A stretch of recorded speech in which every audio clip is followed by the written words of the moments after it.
Oh, welcome back to another travel news video. I'm your host, Robert Witham. I scour the news for stories of interest to travelers and those who love the great outdoors, so you don't have to. And in each of these travel news episodes, I try to keep you apprised of what's going on out there. If you know of a story that might be of interest, please email that to me at robert.witham@gmail.com. And thank you to everyone who's already shared tips and links. And if you're interested in videos featuring scenery from some of the best places in the U.S., check out my other channel, Meanderings, here on YouTube, and a link to that will be in the video description as well. Well, today we have a heavy and tragic story out of Moab, Utah. I want to note that, because I've covered two of these serious stories in a week now, I want to note that I pass over far more crime, tragedy, and sensational stories than I choose to cover. When I do cover a bad story, it's because it directly affects travelers, hikers, campers, and whatnot. Or there's a definite application. For example, things we can learn from that story to hopefully stay safe as we're out in the backcountry and traveling around the country. This story out of Moab is a tragic story, but it definitely hits home for travelers and campers, and there's also eventually going to be some applications as we learn more about the story.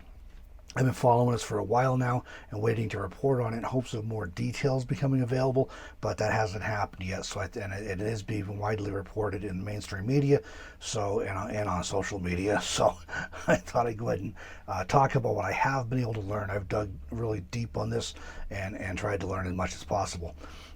Here's the story. A couple camping in the Sal Mountains outside of Moab were found murdered at their campsite in the South Mesa area of the LaSalle Loop Road. The couple was reportedly last seen on Friday, August 13th in Moab, though there have been comments on social media from people who claim to have seen the pair on Saturday. I'm not sure what the discrepancy is there, but the authorities are still saying Friday, August 13th is the last time they were seen. So the women were reported missing after failing to show up for work for a couple of days, and then eventually a friend discovered the women's bodies at their campsite on August 18.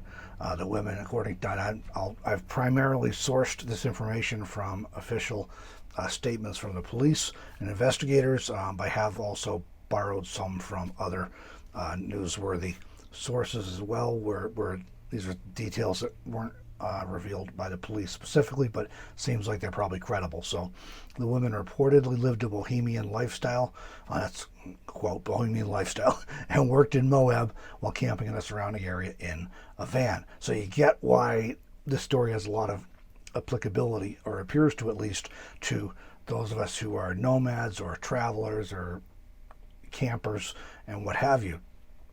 The couple reportedly complained to friends of a creepy guy near their campsite at least twice in the days leading up to their disappearance, and they then told friends that they were planning to move camps as a result. I've not been able to find any documentation as to whether they did indeed move campsites. Where they were found, I've been able to read some, but where they were found, I haven't been able to. But I haven't seen any indication whether they actually did move or if they still were at the initial campsite. Police have stated that they do not believe the public is in danger and that it is an isolated incident. That, of course, has prompted much speculation on social media, as you know, people wonder whether they can believe that statement or whatnot. I'll talk more about that a little later, but they're probably saying that for a reason. So the Grand County Sheriff's Office has, however, increased active patrols in the Sal Mountains area.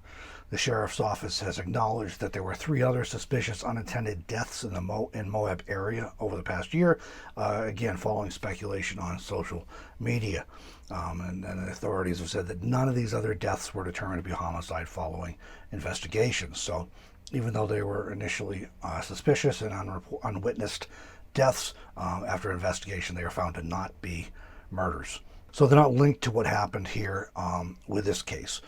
According to a statement by the Sheriff's Office, this is also now a multi-agency investigation involving the Grand County Sheriff's Office, FBI, State of Utah Special Bureau of Investigation, and multiple law enforcement partners.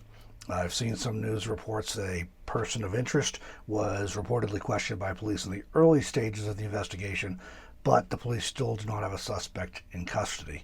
Anyone with information about this case or who may have seen these women early in during the time before they disappeared is asked to contact the Grand County Sheriff's Office at 435-259-8115.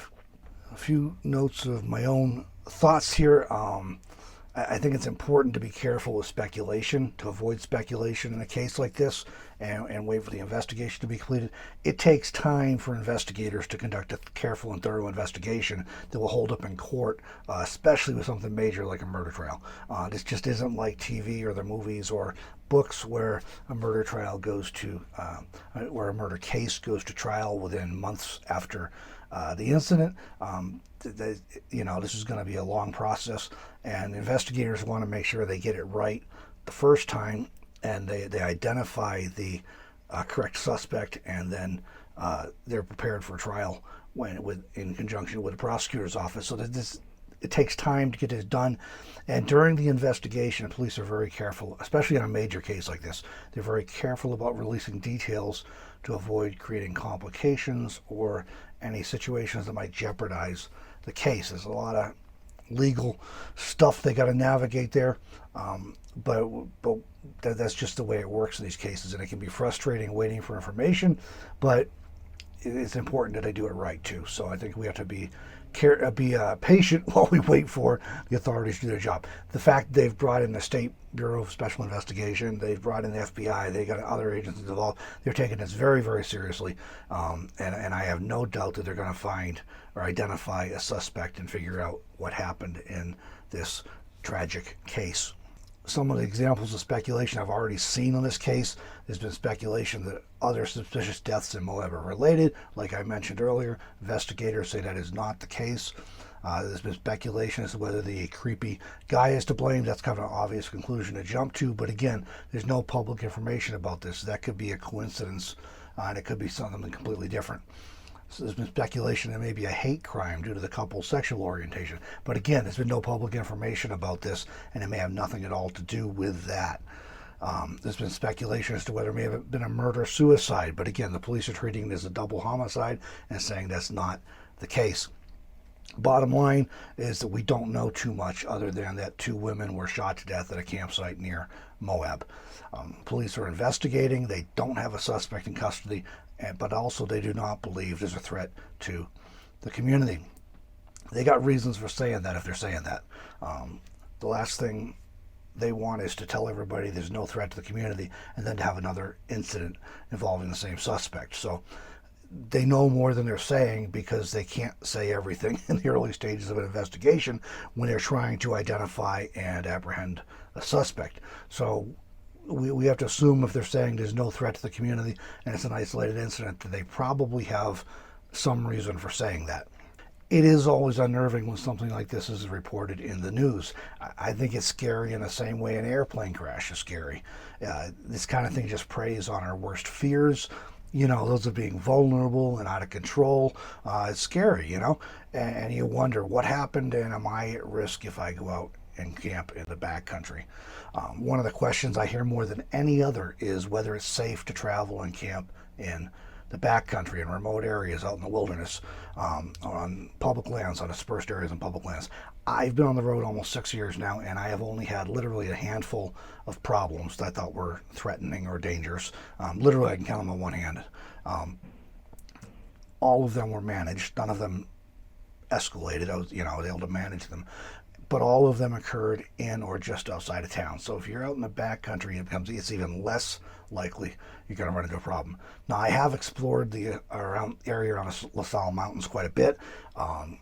Couple days I did with Deborah Dickinson and our friend Curtis, and we went up and explored a lot up there, so I am familiar with the area. I've been back since then as well. We drove a lot of those roads up there, saw a lot of campsites up there. So it is kind of a wilderness area. However, it's also within an easy drive from Moab. So to me, I would, and given how many people come from Moab up into the La Salles, I would just outside of town. I think it's probably 20-ish miles. I'll try and look it up and put a note here for you. But it's a little ways outside of Moab, but it's well within an easy drive. So, and the roads are decent. So, or at least last time I was there, they were decent. So to me, it kind of falls into that. Even though it's a little further than right outside of town, my experience is usually if you're within 3 to 5 miles of town, that's where you have the most trouble, or most likely to have trouble. So even though this is a little further outside of town, to my mind, it still fits in the same category of public land that's not far from a city, and you get a lot of people going out there, and that's, you do kind of run into more issues there. And that's kind of mirrored by some of the stuff I saw when I was out there. I'm not saying it's dangerous or anything like that. I'm just saying it's in the category of what I consider to be a place you may have a little more likely to have trouble. You get further out in the backcountry, you're just almost never going to have trouble. And so I just want to emphasize that. Also, this is an isolated violent crime incident. More than 3 million people visit Moab each year, and incidents like this are exceedingly rare. So when you put it in that context, I mean, you're getting up there in the I don't in any way want to minimize or downplay what happened, but statistically, you're getting up there and like getting hit by lightning, or millions and millions of people go there every year, year after year, and something like this is still an isolated incident. So it's scary, it's freaky, it unnerves us all, but it's pretty rare. You still have a far greater chance of running into violent crime in a city than you do out in the backcountry outside of Moab, even if you're within that window I was talking about where you're a little closer to town and it's maybe a little more likely to run into an incident than further out. While we wait to learn more, we can still take some comfort in the fact that this is a rare crime and that the authorities, who know more than we do, believe that there is no threat to the public here.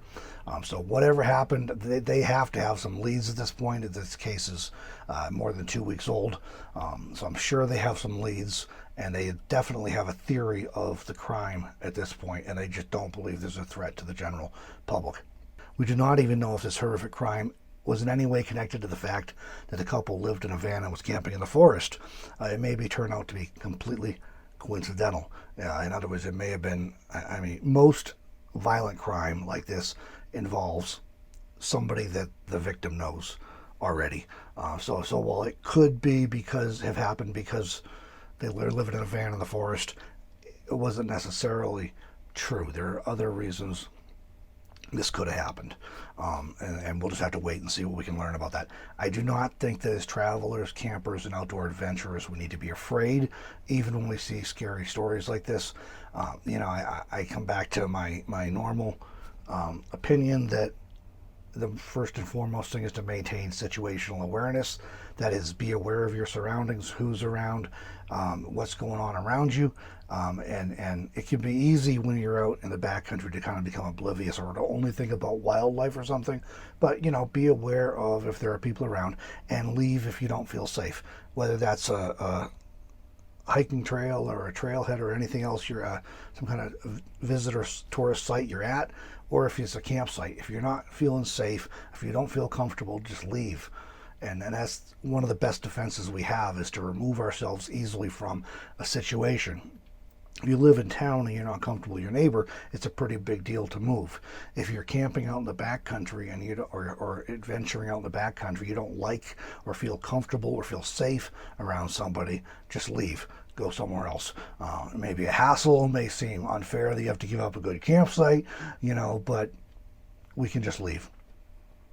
I will definitely be following this story, and we'll share more as information becomes available, including anything we can learn from this tragic story to better stay safe as we travel and enjoy the great outdoors.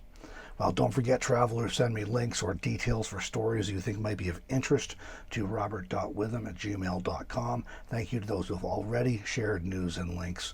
And if you are interested in traveling lifestyle or becoming a nomad, check out my online course, Nomad Lifestyle 101, for all the information you need to be successful, all in one place, along with access to me for any questions or concerns you may have. And I do discuss safety and security in that course as well. Link to that's in the video description below. Thanks for joining me in this video, everybody. We'll catch you in the next one.